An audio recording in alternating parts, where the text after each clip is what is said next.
Part 47. The Second Covenant of Aqaba, the Covenant of War. Musab ibn Umayr was very successful in his da'wah, and the following year, the 13th year of prophethood, 75 people pledged to the prophet, a marked increase from the original 12. These 75 were the ones who were able to perform Hajj, and it would be reasonable to imagine that there were many more Muslims willing to pledge who could not make the journey. A minimum of 250 to 300 people in Yathrib were now Muslims, and Islam continued to spread rapidly. Jabir ibn Abdullah, one of the most famous companions from the Ansar, narrates, "The Prophet stayed in Mecca for more than 10 years preaching to the people in Hajj, asking, 'Who will support me so that I can spread the message of my Lord?' And he would not find anyone embracing his faith except a man or two from such and such tribe.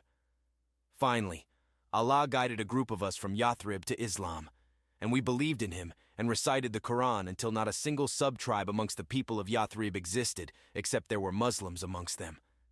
Then Allah caused us to come together, and we said, 'For how long will we allow the Prophet to be repelled from one valley to another outside Mecca and fear for his life?' And Allah gave us the idea to invite the Prophet to Yathrib." The Prophet instructed the 75 Muslims of Yathrib to meet him on the last day of Hajj in the dead of the night. Ka'b ibn Malik narrates, "When we went for Hajj, we hid our Islam from our pagan relatives.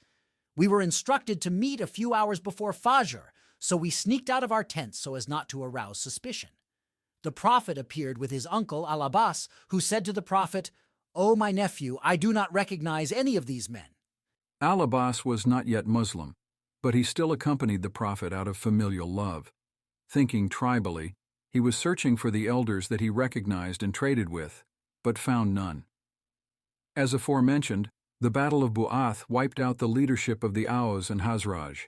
With so much at stake, Al-Abbas was uneasy trusting these fresh, unrecognized faces, though unbeknownst to him, Allah recognized and trusted them. Al-Abbas then stood up and spoke on behalf of the Prophet. "O Hazraj, you know the status of this man amongst us, and we have protected him from his own people, even though we agree with our people, that is, the Banu Hashim are amongst the same religion as the rest of the Quraysh. He has dignity and honor amongst us, and he has protection. But he has decided to leave us to join you. So if you are sure that you can live up to your conditions and protect him from those who oppose him, then you shall bear the responsibility. Otherwise, let him go from now and realize that he is honored amongst his people." Members of both Aus and Al-Hazraj were in attendance, although most of them were from the Hazraj. It is a norm in classical Arabic to address a group by its majority. Al-Abbas was clearly hesitant and cautious. He was also embarrassed at the measures his nephew was forced to take, overemphasizing the honorable status the Prophet had amongst the Quraysh. The reality at this stage was the contrary. The Quraysh had all but expelled him and did not show honor nor respect. The Muslims replied, "O Abbas, you have spoken, so let the Prophet speak. O Messenger of Allah, tell us your conditions." The Prophet then stood up and began reciting Quran and preaching to them, advising them to fear Allah. He then said, "I shall give you permission of giving allegiance in return for protection. You shall protect me as one of your own." Al-Bara ibn Marur stood up and said, "We are a people experienced in the art of war. We have inherited it from our forefathers. That is, this is an easy condition. Stretch forth your hand and we will give you allegiance." Abu al-Haytham ibn Tayyahan then stood up and added his wise perspective. "O Messenger of Allah, we have treaties with the Jews in Yathrib. Once we accept you, we will have broken them. Once you come over to our side and Allah gives us victory, will you then leave us and return to your people?" Ponder upon the resounding iman of a man asking what will happen after victory will be given, despite Islam being in its infancy. Moreover, his foremost worry was losing the Prophet. Contrast this worry to the chieftains of Kinda, who were worried about who will rule the kingdom. The Prophet replied resolutely, "My blood is your blood, and my destruction is your destruction," meaning we are now one. The Ansar were thoroughly sufficed, and asked the Prophet how exactly to pledge allegiance. The Prophet instructed, "Pledge that you hear and obey, in ease and in difficulty. and that you spend from your money in the way of Allah, and that you command the good and forbid the evil, and that you speak the truth no matter what the consequence, and that you help me when I come to Yathrib just like you help your own family." The Ansar replied, And what is in it for us? and the Prophet replied with the one word they were desperate to hear: paradise. They all stood up to pledge their allegiance officially, but Asad ibn Zurara stood up and pushed the Prophet's blessed hand down. He said, "Wait, O people of Yathrib. We did not travel all this way except that we know that this is the messenger of Allah. Once his people expel him, you will be asking for war.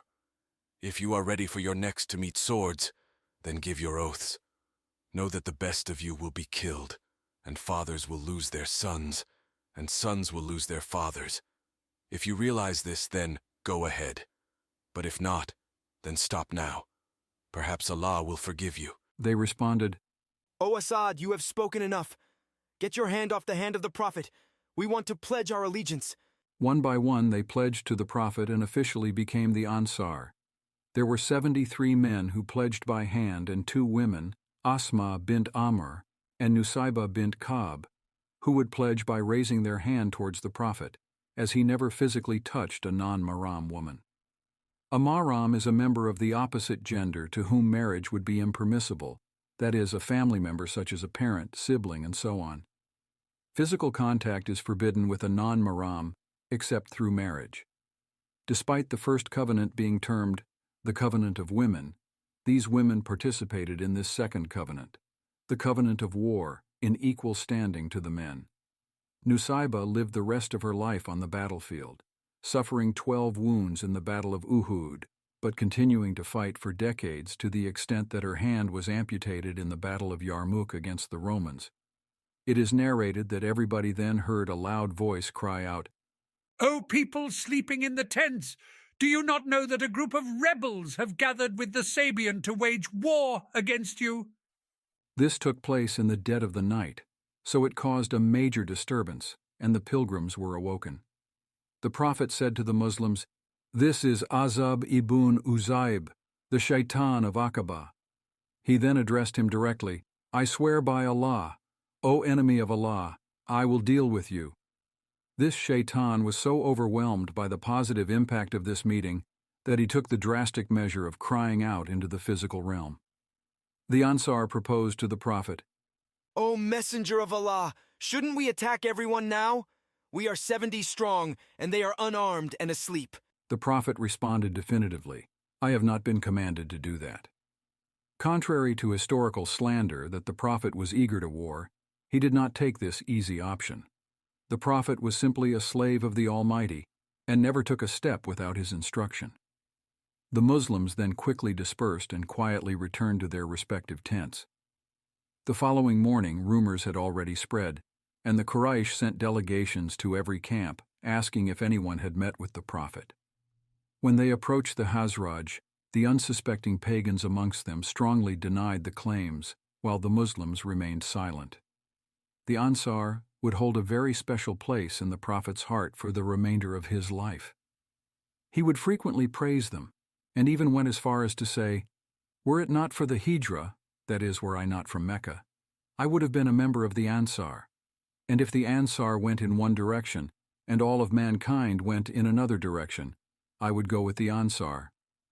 He also said, "Love for the Ansar is a sign of Iman, and hating the Ansar is a part of hypocrisy."